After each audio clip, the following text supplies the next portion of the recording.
Bom dia, divas lindas do meu coração. Vamos dar continuidade em Mateus 4. Pedindo a Deus que abençoe e oriente e ilumine a nossa inteligência.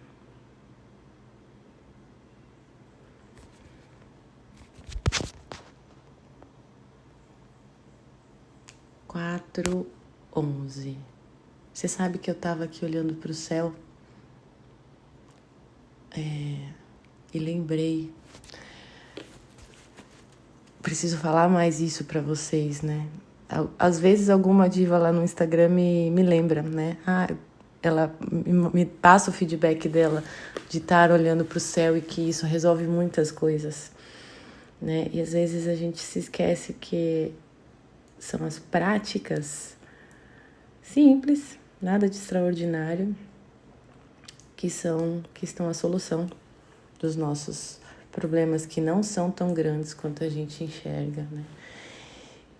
E basta perceber que a simplicidade de um olhar para o céu resolve muitas coisas, né?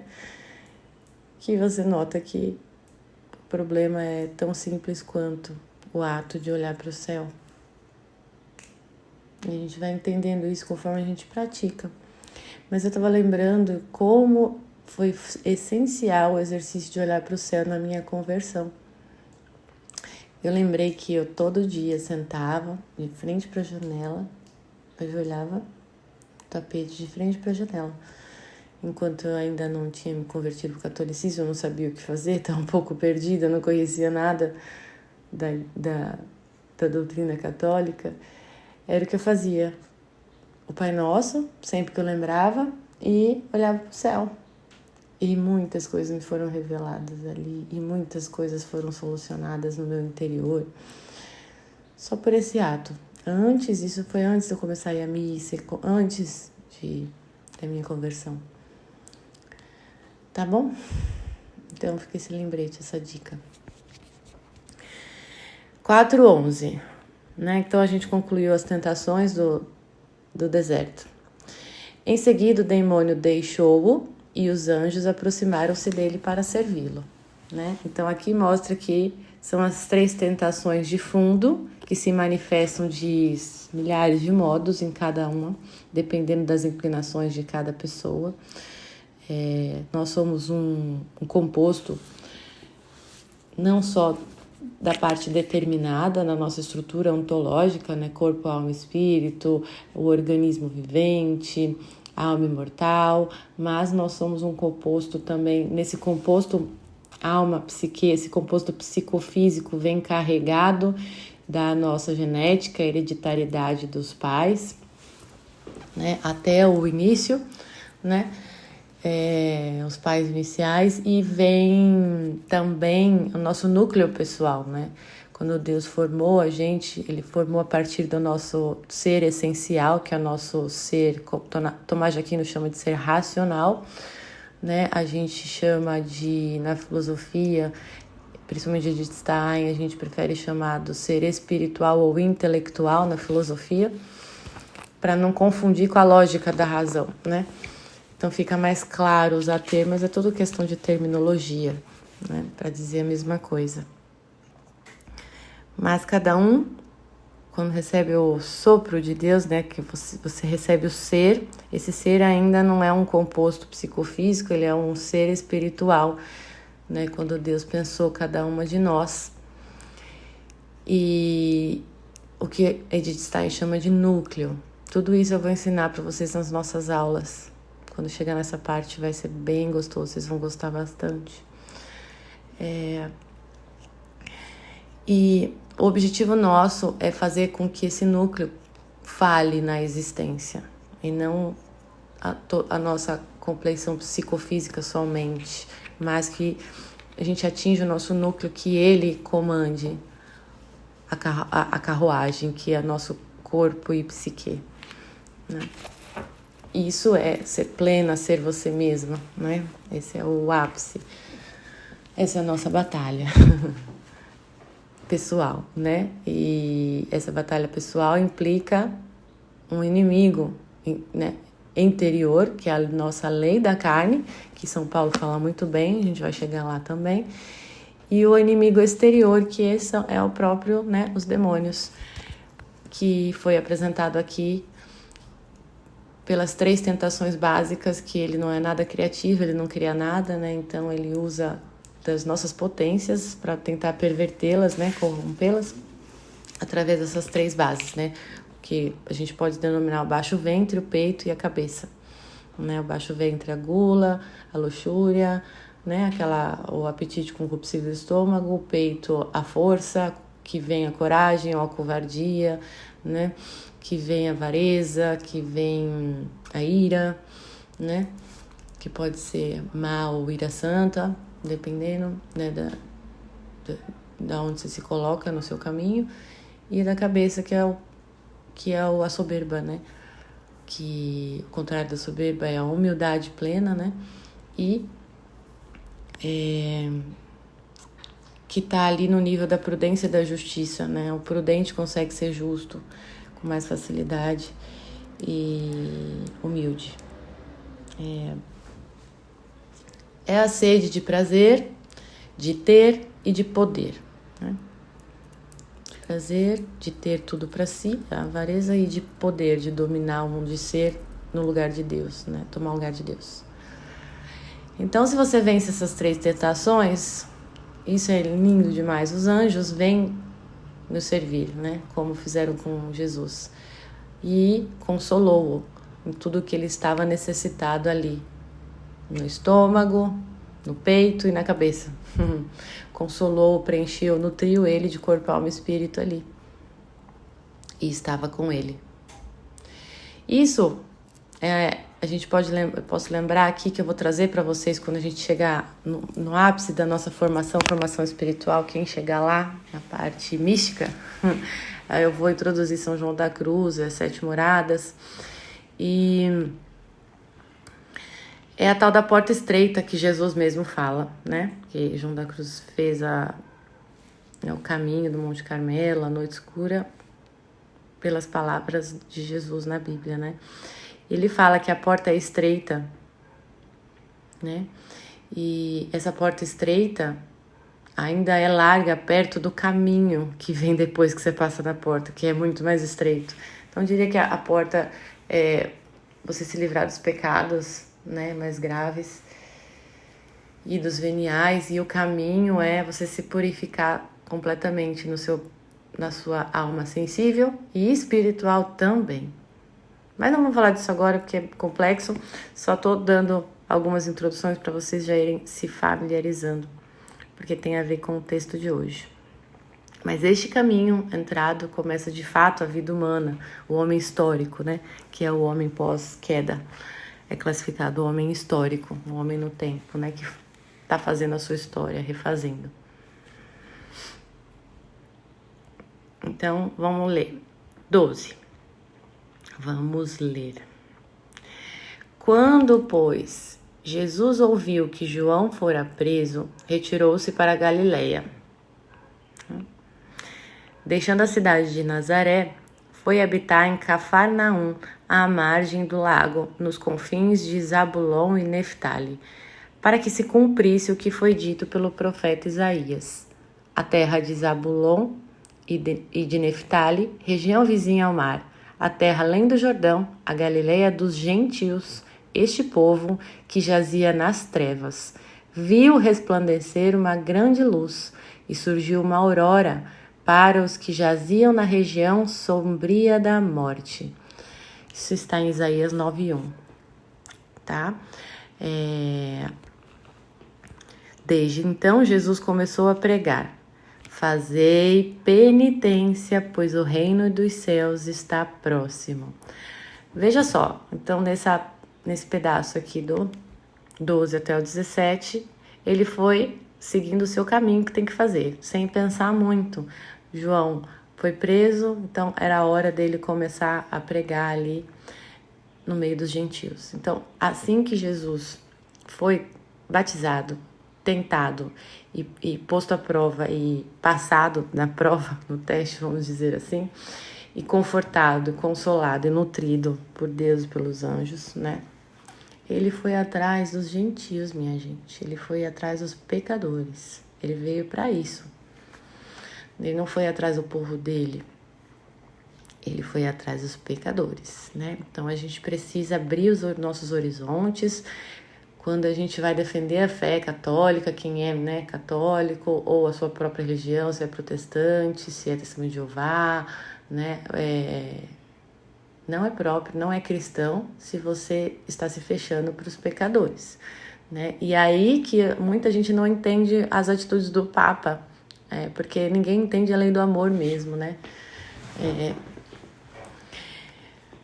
Porque você tem que acolher os pecadores e ao mesmo tempo não amar as práticas iníquas dele, né? Então tem que separar a pessoa dos seus atos, isso é muito importante, pouca gente consegue fazer isso. E por isso que as pessoas não compreendem quem faz, né?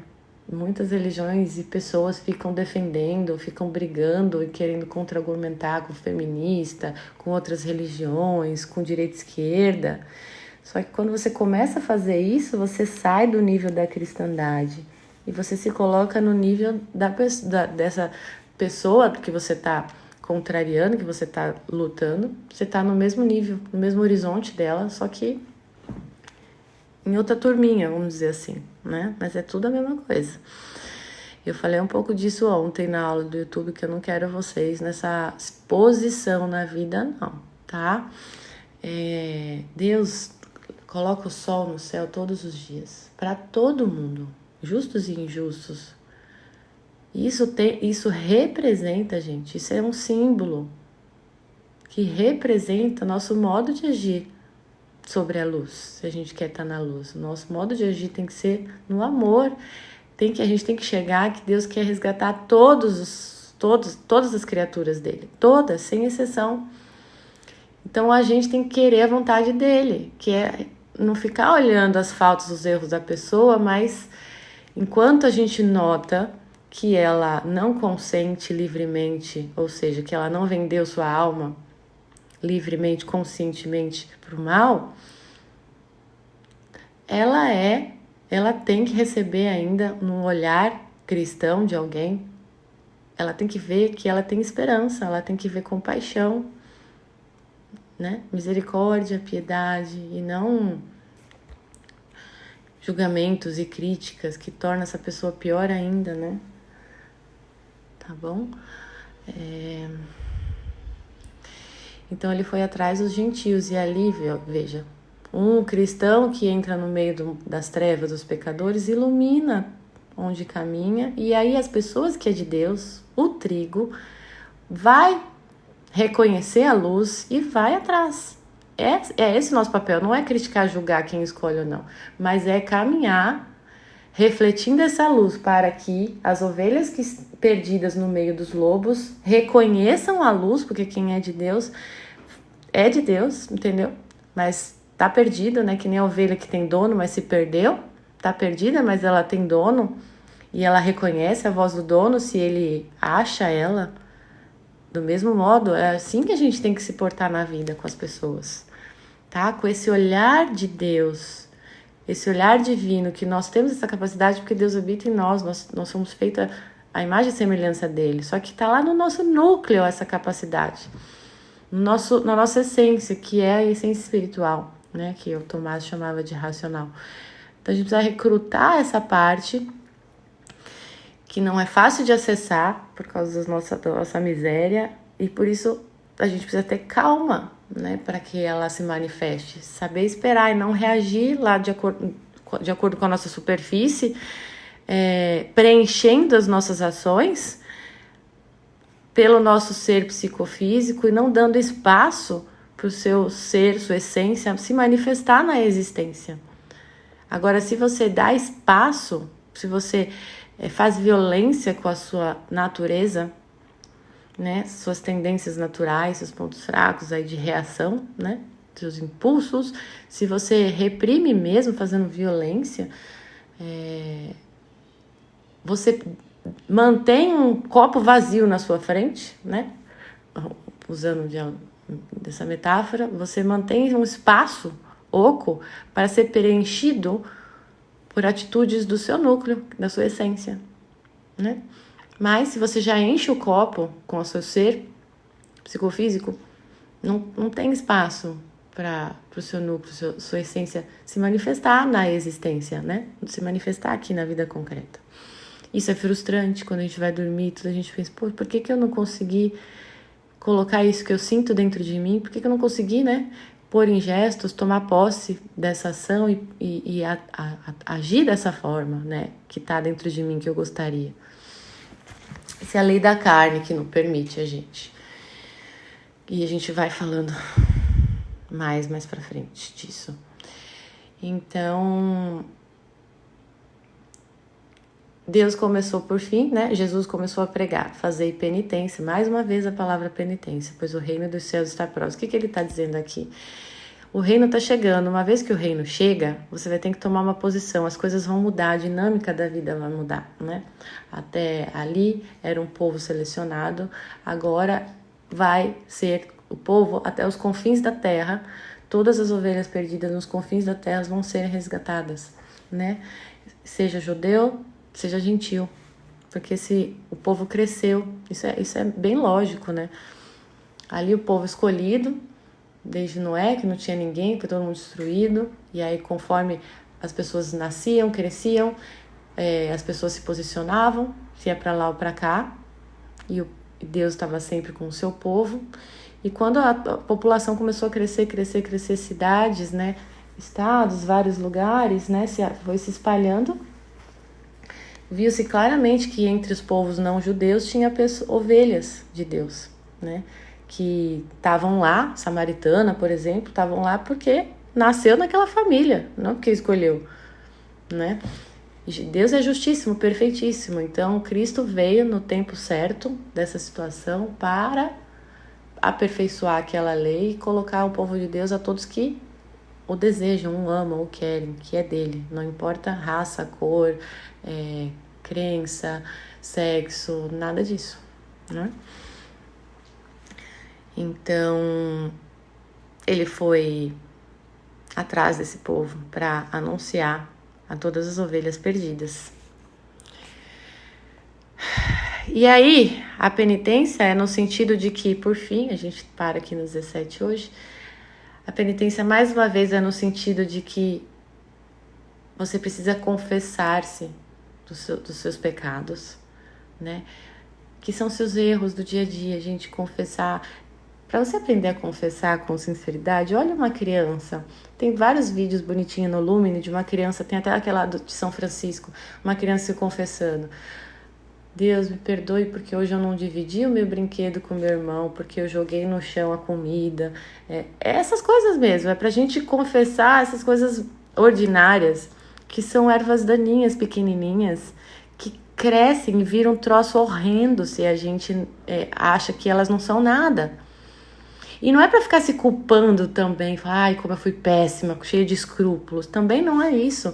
É simplesmente sentar na frente como a criança olha pra Tassi, vem pra minha mãe, desculpa, eu joguei no chão. E segue o baile. Seguir o baile não significa que a desculpa foi da boca pra fora, mas também não significa que também não é necessário que ela tenha que ficar lá cheia de escrúpulos, entendeu?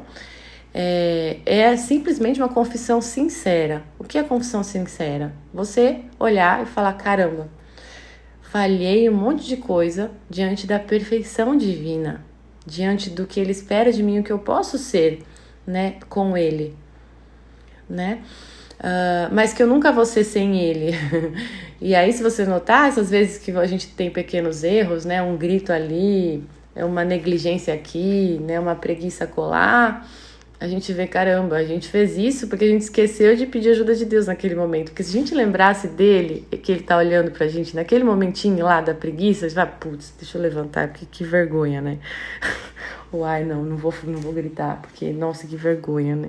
Deus é tão perfeito, tão bom comigo e eu vou fazer isso? Não, ai, isso que vergonha. O problema é que a nossa memória ficou fraca, ficou afetada. Então a gente não lembra. Por isso que a gente precisa confessar. Porque se não lembrar, não é consciente. Muitas vezes o nosso não lembrar, a gente erra porque a gente não lembra que Deus existe, não porque eu quero esquecer que Deus existe agora. É claro que tem situações que a gente faz isso, né? Mas também há muitas situações no nosso dia a dia ordinário, corriqueiro, que acumula no final do dia, deixando a gente numa sensação de culpa, cheia de escrúpulos, achando que a gente tinha que ter feito tudo perfeito, tinha que ter lembrado de Deus em todos os momentos. E aí você entra numa culpa horrível, que Satanás vem e te abocanha em cima disso, tirando a sua energia, te colocando tristeza. A tristeza acaba com a nossa energia, disposição, motivação, acaba, destrói, se a gente fica cansada com a tristeza, muito cansada. E ele pega isso, geralmente vem pela culpa, né? Principalmente nós mulheres. Então a gente não pode permitir que isso aconteça. Então como não permitir? Para finalizar, lembrando que essas faltas, esses esquecimentos, a maioria não são consentidos nossos, não são escolhas livres nossas, mas advém da nossa memória que ficou fraca por conta do pecado original. Então, a nossa natureza foi desordenada, corrompida pelo pecado. Então, a gente tem muitos erros alheios à nossa vontade. E Deus sabe disso. E Ele não espera que a gente consiga isso sem Ele. Por isso que Ele vai atrás dos pecadores. Porque Ele sabe que os pecadores pecam, na grande maioria, porque não por querer, mas por causa da sua condição própria da natureza corrompida. Entende? Então, Ele sabe disso, Ele é amoroso, Ele é um Deus de amor, de compaixão, Ele sabe da nossa deficiência, essa é a nossa miserabilidade, entenderam? Isso é se situar bem, sem escrúpulos, entende? Então, você vai confessar sabendo disso, diva, sabendo que a maioria das coisas que você vai confessar, você está confessando porque depois você tomou consciência do ato, mas antes você esqueceu porque sua memória está fraca mesmo. E você precisa confessar na medida que você toma consciência dos seus erros, para entregar para Deus, para mostrar para Ele, olha, fiz isso, mas você sabe mais do que eu sobre o meu coração e sabe que eu não fiz por querer, mas que eu caí, porque a carne é fraca, porque eu sou fraco, né? Então eu tô aqui, à medida que eu descobri que eu errei, que eu tomei consciência que eu errei, eu vim me confessar, meu Senhor, e entregar para Deus e pedir que me dê forças para que nas próximas eu consiga lembrar antes, né? Embora eu saiba que vai ser difícil, que eu vou esquecer ainda muitas vezes e confessar muitas vezes a mesma coisa, eu te peço a sua graça e espero em Ti que cada dia eu fique um pouco mais forte com a sua graça e nesse meu caminho, nesse processo, eu chegue um passo de cada vez, um degrau de cada vez, porque ninguém sobe uma escada do degrau 1 para o degrau 100, né? Isso é impossível. E essa analogia, essa é uma representação para te mostrar que não adianta você querer dar saltos enormes na sua ascese, no seu dia a dia, que não dá. Você tem que lembrar que se você subir um degrau, você tem que agradecer, dar graças a Deus por Ele ter te dado a graça de você ter conseguido subir um degrau, porque foi Ele que operou em você, por você ter conseguido um ato de amor naquele dia, porque não é próprio da nossa natureza amar. Então, se você conseguiu um ato que seja de amor no dia de hoje, se você conseguiu hoje um ato somente de amor e 1000 atos, 70 mil vezes erros, você deve agradecer, porque aquele um ato foi Deus agindo em você, atendendo às suas orações, tá? Ser grata é ser humilde, né? É ter humildade de reconhecer que aquilo foi um dom e querer acertar tudo no dia é um motivo de soberba, é querer ser mais do que se é, e por si mesma, pelas próprias forças. Então, tudo isso vocês devem levar em consideração na confissão, tá bom? E a penitência é nesse sentido, entendeu? Essa penitência que ele fala é isso: tomai consciência dos seus erros, tomai consciência que a maioria dos seus erros não foram consentidos, mas tomai consciência principalmente daqueles consentidos. Confessai e ofereça algum tipo de sacrifício para mim, penitência, né? que pode ser simbolizada por uma Ave Maria, né? Quando você vai se confessar, ele dá a sua penitência, né? Às vezes é ajoelhar uma Ave Maria, às vezes é por esta noite, hoje você vai dormir 1 hora mais cedo, se isso é difícil para você, né? Hoje você vai tentar cozinhar um arroz, se você não gosta de cozinhar. Coisas singelas. Deus é sutil, ele é delicado, né? Ele tem a força da paternidade, mas tem a delicadeza da feminilidade. Ele é os dois, né?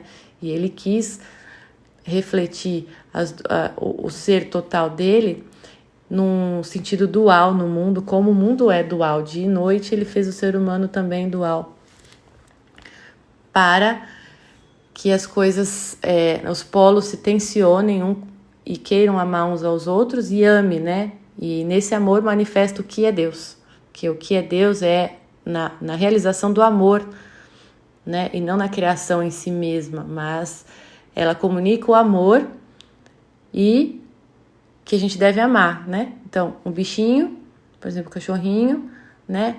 Se você olha ele começa a se mexer, os gestos dele, né? O rabinho e tal, comunica o amor, né? A manifestação do amor que nós temos dentro de nós, que dá vontade da gente beijar, abraçar aquele bichinho, tirar a foto, morder, apertar.